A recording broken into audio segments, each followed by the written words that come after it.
Welcome to the consults and resources portion of the SOAP Note writing workshop.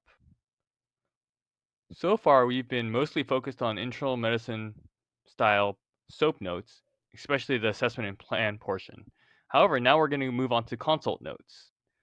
Now, let's say you're on the other side. You're the ENT surgical consultant, and you've been consulted on this patient that we've been talking about here. Take a few minutes and try your hand at writing a consult note. For the purposes of this exercise, we'll just have you focus on the assessment and plan portion. Now that you've had a chance to practice and write it out, here's a sample consult note that you might see.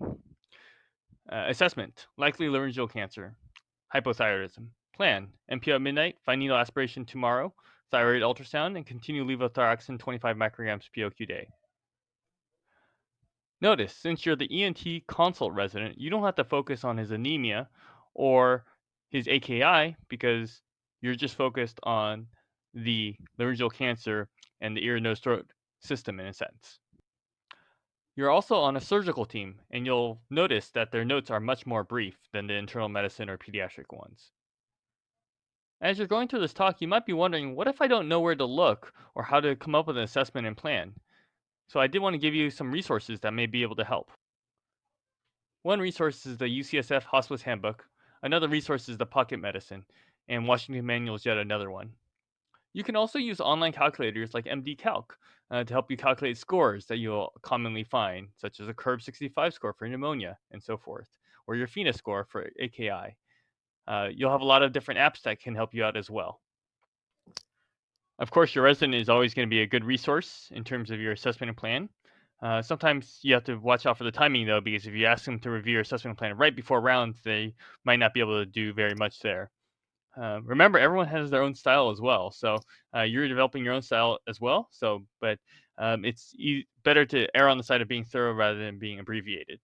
You can also use UpToDate. I think you guys get it for free from the VA as something that can be helpful.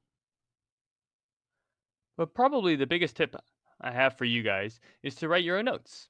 You'll write about 100,000 of them in your own career. And as you write more and more notes during third year, rather than copying and pasting the resident note, you'll actually really get to hone that craft and you'll get a lot better at it. As you practice writing notes, please note that you won't necessarily write notes like this the rest of your life, but you're really trying to synthesize your thought process and put it down in a note. And I think that's the most important part. And as you do that for each patient each day, you'll really practice good clinical reasoning, and I think you'll grow a lot this year. Students have asked me over the last few years as I've given this talk to actually also include a section on how to do presentations uh, during rounds to attendings. So our next video will be focused on how to give oral presentations.